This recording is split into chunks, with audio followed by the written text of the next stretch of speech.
Hello and welcome to piano lesson number 5.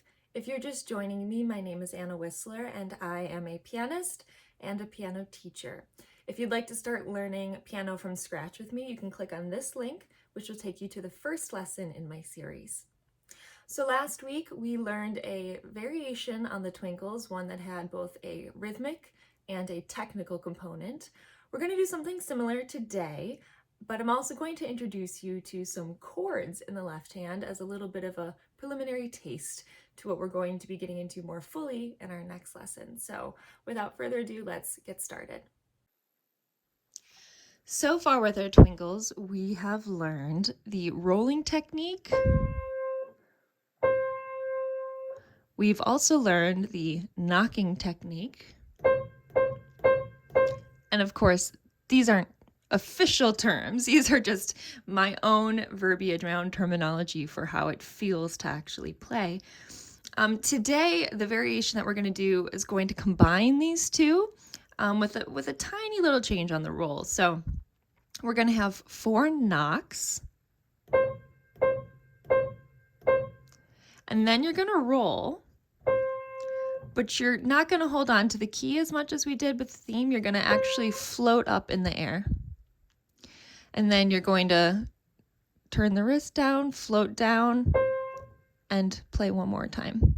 So you have 4 knocks, and then roll, roll. I guess you could almost just think of it almost like a float, basically. Float, float. But you do get that rolling motion as you're pushing the wrist up in the air. Let's try it on the forefinger. Roll, roll, roll, not rolls, knocks, knock, knock, knock, knock, roll, roll, or float. I think I'll use the term float. Knock, knock, knock, knock, float, float, knock, knock, knock, knock, float, float. I think one thing I see students do sometimes is when they float in the air, they try to come down like this without letting their wrist relax, and that makes it difficult to then do another float because you're already kind of up in the air. So when you do come up in the air like this for your float, let your wrist kind of lead your hand back down. That way you're set up and ready to go immediately into another float. It'll be the same thing with the left hand. 4 knocks, and then float, float. And I can never say it enough, but we want to be sure that as we're combining these different techniques, we're not losing some of our sort of foundational hand position elements, such as keeping nice curved fingers, playing just about on the tips of the fingers, making sure that our fingers don't kind of waffle and collapse like that. A nice sort of sensation or thing that you can kind of imagine to help ensure that you're keeping a good hand technique is imagine holding like a tennis ball. If you have a tennis ball, that's great. You can even, do that and see what shape your hand makes. That's pretty much the shape that we're going to have at the piano. So we want to keep that as we're doing all of these techniques. Okay, so you would do right hand, left hand separately.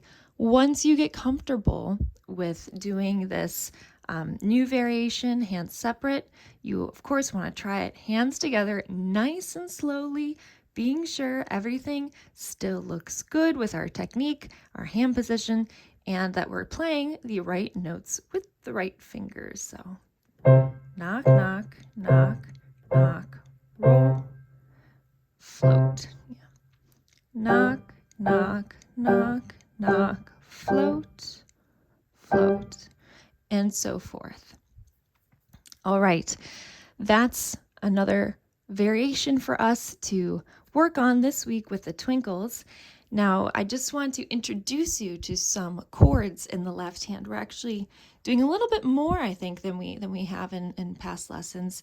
And I just want to show you 3 chords that is going to sort of set us up for the next step in our piano evolution. So let's take a look at those.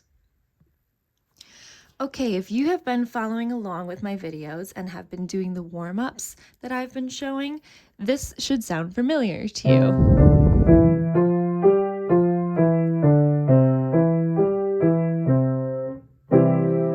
Right, this is one of the warm-ups that I have introduced. So at the end of each iteration, our hands play a chord. When the C is in the pinky like this, and we have E and G, we call that a C chord. And that's one of the chords that we're going to learn today, and we're actually going to incorporate in our twinkles. I'm just going to scooch the camera forward so you can get a little bit more of an aerial view of what's going on here. So we have C, E, and G. Now again, it may be difficult at first to not have all the fingers go down at the same time. We actually have to we want to stay relaxed if possible, but we kind of have to make sure that the 2 and the 4 finger are a little bit lifted so that they stay out of the way, and we hear just those 3 notes. Now, the next chord that I want you to work on this week, we're going to work on 3. C is 1. We're going to work on a form of the F chord. We're going to leave the pinky on C. We're going to leave our 2 finger where it falls, and we're going to play the 2 finger. And then our thumb is going to stretch just ever so much to A. So now we're lifting and keeping out of the way our 3 and our 4 finger. This is what we call an inversion of an F chord. Now don't worry too much about that, but basically we have chords that are root position chords, which is when the note of the essence of the chord, the F of the F chord is in the bass, but you can also have the notes in a different order. So in this case, we're keeping the F in the middle, not in the pinky or not in the bass, and we have the C in our pinky and the A in our thumb. So again, don't worry too much about the terminology or the theory. We'll get into that in later lessons. So right now, just work on playing this F inversion. Pinky, C, 2 finger, F, thumb, A. Ideally, you're going to then, once you get comfortable with this, try going back and forth. Think of C as your home chord for now. Going back and forth between the C chord and the F chord. Now, if it's too much to deal with 3 notes all at once, since the pinky is kind of your anchor and is staying in the same place, what you can do is take out one of the other notes of the chords and just work with, maybe, for example, the middle finger going to the 2 finger when we're changing chords from our C chord to our F chord. Similarly, you could, not worry about the inner voice at the moment and just work on the thumb and the pinky. So going from the G to the A.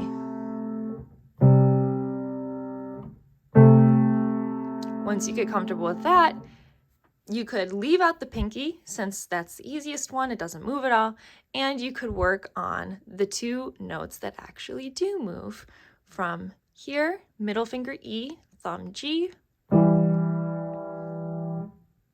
to F and A, and practice going back and forth between those.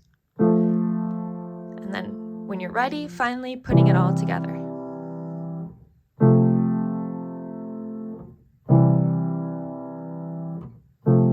Okay, so we have 2 out of the 3 chords.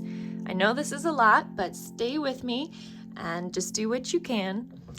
The 3rd chord that we're going to learn is another sort of inversion, another kind of reordering of what we call a G7 chord. So we are going to move our pinky now from where it was on C, just down 1/2 step to B. Our 2 finger is going to be on F again, and our thumb is going to be on G. Okay, so again, we're going to have these 2 fingers kind of lifted out of the way. And just as we did once we got comfortable with the F chord, and just as we sort of practiced going back and forth between the F and the C chord, we're going to do the same thing with the C chord and this G7 inversion. So from the C, your thumb becomes the anchor. Now your thumb doesn't move. And these 2 bottom voices open outward. Pinky goes down, middle finger goes up to the 2 finger. You can really hear it if I just do the bottom 2, how the voices kind of go like that. Right? And all we're doing is adding a thumb on top.